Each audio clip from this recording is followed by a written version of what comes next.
এখন আমরা আমাদের এই ডকুমেন্টটাকে অ্যাক্সেসিবল করব, যেন সবার কাছে এই ডকুমেন্টটা রিডেবল হয়, সবাই যেন এটা পড়তে পারে, এমনকি স্ক্রিন রিডার যেন এটা পড়তে পারে। তো আমরা যদি একটু রিভিউতে যাই তাহলে দেখেন রিড অ্যালাউড আছে। তো আমরা যদি এখানে ক্লিক করি, However, Bangladesh has minimal wind speeds. Therefore, slow আমরা যদি কার্সারটা এর শুরুতে রেখে এখানে ক্লিক করি allowed abstract. Experimental investigations and computational analysis by using ANSI CFD software of NACA 9421 airfoil for low wind speed are presented in this thesis paper. Based on different characteristics. অথবা আমরা যদি এখানে রেখে এটা রিড করি, Send me a message. If you're in need of any 3D design work, feel তো দেখেন send me a মেসেজের পরে ও এই পিকচারটা রিড করতে পারে নাই। ও তারপর থেকে if you are in need of any 3D design work, এখান থেকে ও রিড করা শুরু করছে। তার মানে হচ্ছে এই পিকচারটা স্ক্রিন রিডারের কাছে অ্যাক্সেসিবল না। তো আমরা যদি এই আমাদের কন্টেন্টের সব কিছু যদি সবার কাছে অ্যাক্সেসিবল না থাকে, তো আমরা এটাকে অ্যাক্সেসিবল করে নিতে পারি।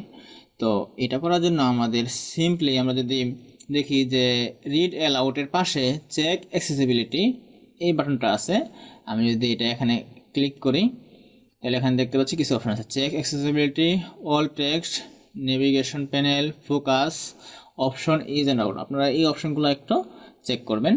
আমরা অল টেক্সট এটা একটু দেখব বিষয়টা, যে কি আমাদের এই পিকচারটার কী বর্ণনা করতেছে সেটা আমরা যদি একটা অল্টারনেটিভ একটা টেক্সট হিসাবে দিয়ে দিই, তাহলে হচ্ছে আমাদের এই স্ক্রিন রিডার এই বিষয়টা পড়তে পারবে যে আমাদের এখানে এই জিনিসটা আছে।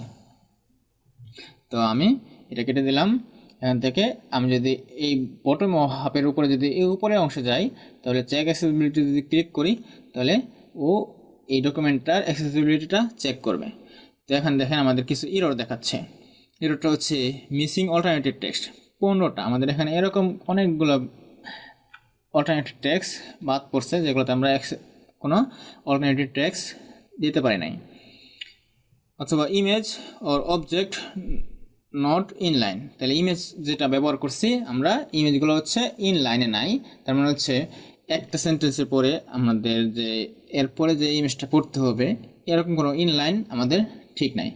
তো আমরা প্রথমে আসি হচ্ছে অল্টারনেটিভ টেক্সট। আমরা একটু অল্টারনেটিভ টেক্সটের প্রথমে যদি যাই, পিকচার নম্বর 2 আমাদের হচ্ছে এই পিকচারটা। এই পিকচারটার হচ্ছে আমাদের বলতেছে যে অল্টারনেটিভ কোনো টেক্সট এখানে ইউজ করা হয় নাই। তো আমরা অনেক চার্ট আছে আছে, আমরা এগুলো দেখবো না, আমরা একটাই অপশন দেখি যে এখানে ড্রপডাউনে যদি আমরা ক্লিক করি এখানে দেখতেছে যে রিকমেন্ডেড অ্যাকশন। আমাদের এই এররটার জন্য আমাদের রিকমেন্ডেড অ্যাকশন হচ্ছে মার্ক এস ডেকোরেটিভ। তার মানে হচ্ছে আমি এটাকে এভাবে রাখতে যাচ্ছি, এটা পড়ার কোনো দরকার নাই, আমি এটাকে ওমিট করে যাব। তো অথবা অ্যাড এ ডেসক্রিপশন, আমি এটা একটা ডেসক্রিপশন অ্যাড করব। তো আদার সাজেশন হচ্ছে suggest A description for me, তাহলে অটোমেটিক্যালি ও আমাকে একটা ডেসক্রিপশন সাজেস্ট করতে পারে কিনা সেটা আমরা একটু দেখি। তো আমি যদি এটাতে ক্লিক করি তাহলে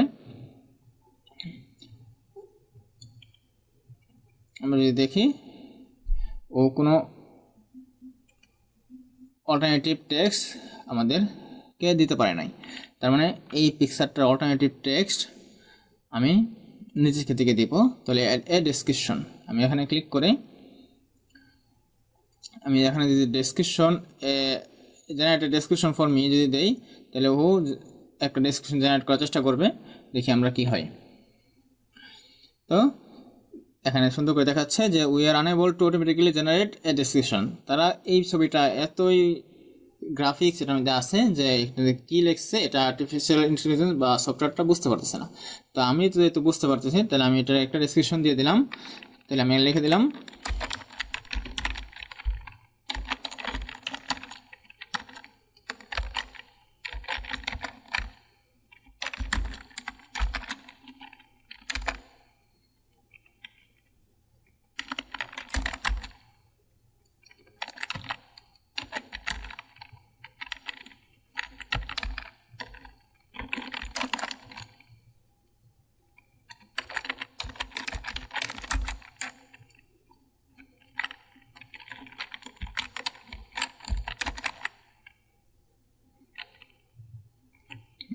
আমি জাস্ট সিম্পল একটা টেক্সট এখানে লিখে দিলাম যে in this picture A mechanical engineering text written using mechanical equipment দিয়ে একটা টেক্সট লিখছি মেকানিক্যাল ইঞ্জিনিয়ারিং, এটা আমি জাস্ট এখানে লিখে দিলাম। তো আমি যদি এটাকে অ্যাপ্লাই করতে চাস আমি এটার বাইরে এখানে ক্লিক করব। তো আমি এখানে ক্লিক করে আমাদের এটা দেখতে পাচ্ছি, আবার বাইরে ক্লিক করে চলে যাচ্ছে।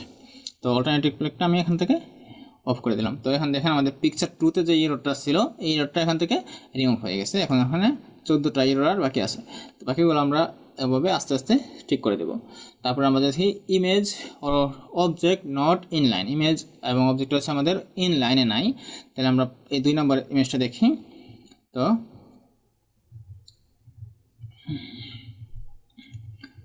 এখানে প্লেস দিস ইনলাইন অথবা মার্ক এজ ডেকোরেটিভ।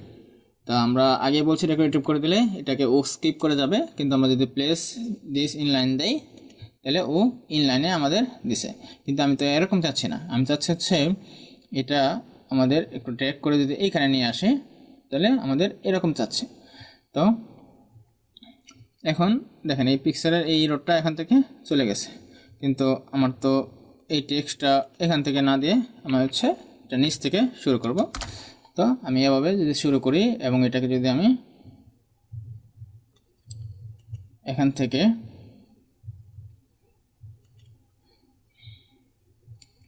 এটা দিলে আমার এই রোডটা থেকে যাচ্ছে। আমি তাহলে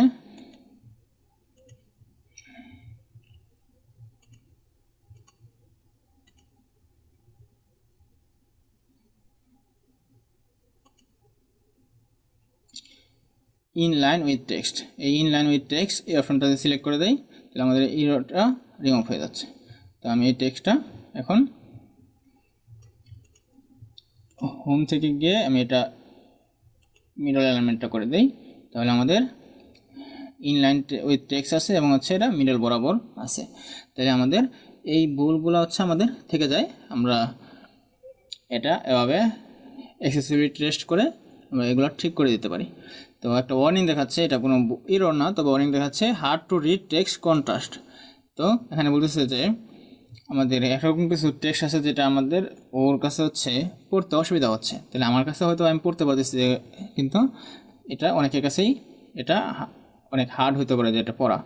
তো আমি কি করব, এটা দেখি যে আমাদের সেন্ড মি এ মেসেজ এই লেখাটা হচ্ছে একটু হার্ড হয়েছে, মানে এটা আমি একটু দেখি তাহলে কিন্তু একটা ডিপ একটু খোদাই করা লেখার মতো কিছুটা মনে হচ্ছে। তো এটা যেহেতু পড়তে কষ্ট হচ্ছে, তো আমরা এটাকে আমরা অন্য বিকল্প একটা কালার এখানে দিতে পারি। তো আমরা যদি এই কালার দিই তাহলে এটা সুন্দর পড়তে পারবে। তো আমি একটু দেখি অন্য কোনো অপশন দিয়ে এখানে পারা যায় কিনা।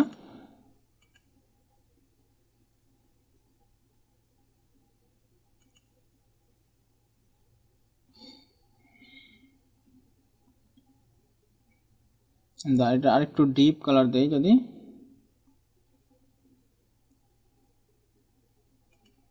তাহলে আমাদের এই রোডটা চলে গেছে। তাহলে এই হালকা কালারটা একটু পড়তে অসুবিধা হচ্ছিল, এটা একবারে কন্ট্রাস্ট এরকম কম ছিল যে সে পেজের কালারের সাথে এটা মিলে যাচ্ছিল, যেন এটা পড়তে অসুবিধা হচ্ছিল। তাহলে এভাবে আমরা আমাদের কন্টেন্টটাকে রিডেবল করব যেন সকল ধরনের লোক এটাকে হচ্ছে পড়তে পারে, এমনকি আমাদের যে আর্টিফিশিয়াল ইন্টেলিজেন্স আছে ও যেন লাউডলি এটা পড়তে পারে। তো আমি এটা এখানে ক্লোজ করে দিচ্ছি। তো এইভাবে আমরা আমাদের ডকুমেন্টটাকে অ্যাক্সেসিবল করব।